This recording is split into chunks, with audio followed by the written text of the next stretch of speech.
And welcome to today's panel, Making the Most of Festivals. My name is Thom Powers. I'm the Artistic Director of the festival. We're joined to my left by Susan Norget, a terrific film publicist. She is the publicist for NYC, as well as the Human Rights Watch Film Festival, to talk about her festival experience. Basil Circus is the senior programmer at NYC. He's also an associate programmer for the Sundance Film Festival, where he has a real specialty in documentary films. He screens hundreds of films for Sundance as part of their selection process. Basil also has a blog called What Not, in parentheses, to Doc, that you should absolutely pay attention to, and in his Twitter feed, the #1, Basil #1, is indispensable. But I'd like to think about film festivals as achieving three different objectives. One, you're at a film festival, you are looking to raise your profile within the industry. Often films are going to film festivals trying to make a sell to a distributor. Number two, you're trying to raise your profile with press, which sometimes is tied into making a sale. You kind of need good press to impress the distributors and buyers. And number three, at a festival, you are looking to build an audience. And this is especially true, once you've, say, premiered at your first couple festivals, and then if you take a festival strategy, we're playing lots of other festivals in different regions of the country. A function of those is just to build up a core of followers in each one of those regions of the country, so that when your film later comes out in theaters or on a digital platform or any other form of distribution, you've got a crew of supporters in those places. Susan, let me start with you. When you meet a filmmaker and you like their film and you want to take it, and you're going to be taking it to a major festival like Sundance or Toronto, what's the conversation you have to get that started?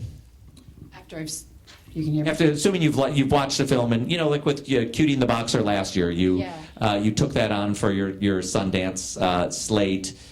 How did you kind of figure out with the filmmaker what the next plan steps should were? be? Actually, Cutie and the Boxer was an interesting case because it was quite late in the game. Remember? Yeah. You remember that? Yeah, I do. Whereas I did another film called After Tiller, which was very early in the game, and I realized there were real differences between the two. But Early in when you came aboard, I you mean? came on board much earlier, and therefore I felt like we could do things in a much more sort of thoughtful, systematic way, whereas with Cutie in the Box, I would hit the ground running. Well, I guess that begs a question right off the top. Like, when should, if a filmmaker is, gearing up for Sundance or gearing up for Toronto, when should they start talking to you? Well, they won't find out until, for Sundance, for instance, till around Thanksgiving. And I shouldn't say this. Some people know now. Some people know. Basil didn't say that. Very few, if you're waiting.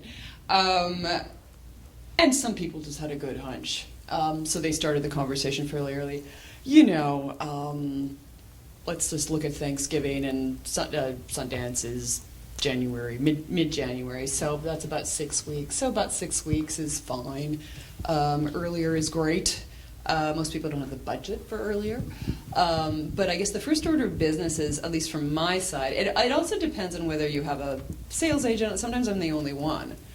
So that's often one of the first questions I ask them is, do you have a sales agent on board? Were you planning on getting somebody? Back in the day when there were fewer sales agents, or they were just taking on fewer projects, I would sometimes have to sort of act as the publicist cum producer's rep cum poster designer cum, I still do a lot of the sort of packaging, work with filmmakers very closely on things like posters and other marketing materials. But I guess one of the first questions is, what materials do you have? And by materials, I'm usually referring to press materials. So, do you have a press kit? I don't know if we're doing this at a 101 level, I don't know how experienced any of you are, but you really need some kind of a press kit or press note. So that's your basic synopsis, bios, cast and crew, images, extremely important, and with a little luck, you already have thought very deeply about that. Especially documentarians do not have photos. Yeah. And having a picture of a talking head isn't going to be the most dynamic thing for a festival or for you to And actually, I always find it better giving instances of films that I've worked on where, I mean, After Tiller, I don't know how many of you have seen After Tiller or know about it, but it's quite a lot of talking heads. The Invisible War is another one that I worked on where there are a lot of talking heads, and it's hard to make that look compelling, dynamic. So on the other hand, the act of killing has this mesmerizing, image of these people dancing out of the mouth of a giant fish. Fabulous. And they'd shortlisted. I mean, more often than not, the filmmakers or producers, sales agents, etc., have kind of shortlisted a set of images, and then I'm whittling it down from there. Sometimes I disagree entirely. Sometimes I go another direction. And it often is me really having to kind of explain why a beautiful landscape shot of a house in the distance, as lovely as it is as a photograph, doesn't help sell their film. As an exercise, I would encourage you to take the Doc NYC catalog and flip through it and ask yourself, which of these are arresting images? Yeah. They not all of them are. Any other festivals? Because my next point is that not every festival is equal. Not so even if you're having your world premiere at a smaller film festival, hiring you as a publicist may not be a great investment. No, and actually I used to, way back when, I ran the publicity office at the Toronto Film Festival for a number of years. Did you know that? Of course I knew that, Oh, okay. yeah. Way back when. 91 to 94. It was a different time. And then, so that I bring that up because I've sort of seen it from both sides. And then I spent two sort of, I guess they were 5-6 month periods establishing a publicity and marketing office at the San Francisco Film Festival. So that's a good example of it's a terrific regional film festival with a very strong local press corps. But would I recommend somebody hire somebody to do their film there? Probably not. Probably not. It would depend. But I would likely say for those regional festivals, San Francisco being an example of a particularly good one, to work very closely with the festival's press office. One of your first calls should be to the press office.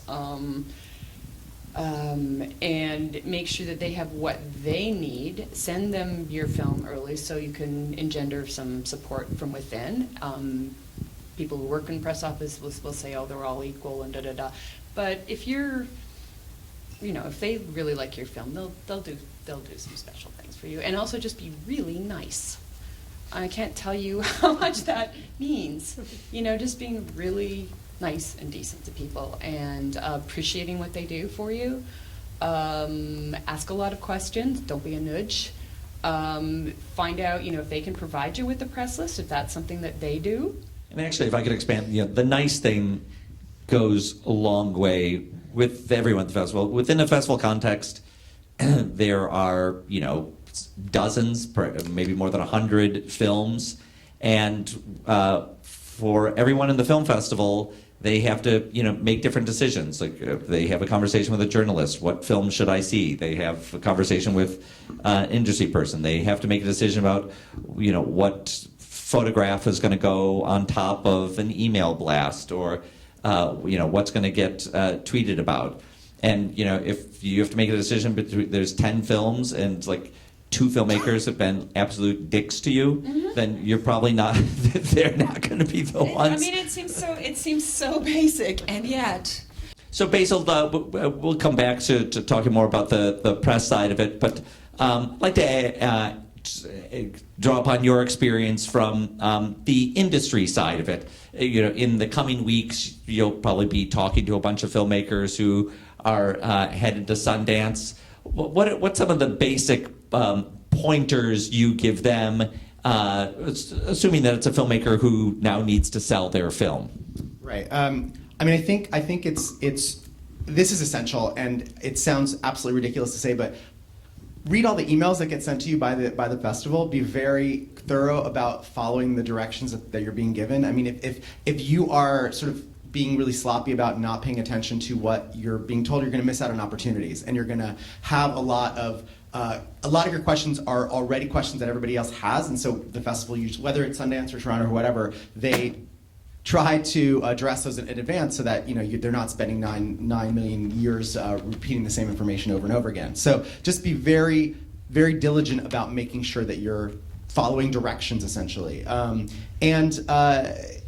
think that's what's very important is that the niceness carries through to the industry side of things too. I mean, be aware of the fact that you should be very careful about who you speak about and what you speak about in public settings, because you could be in line and complaining about somebody who said something about your film, and that person could be behind you. That person could be a colleague of that person, and you just want to be very guarded is the right word, I think. Very careful, I think. I want to thank you all very much for coming, and we'll see you next year at Doc NYC. Thank you to Basil and Susan for joining us.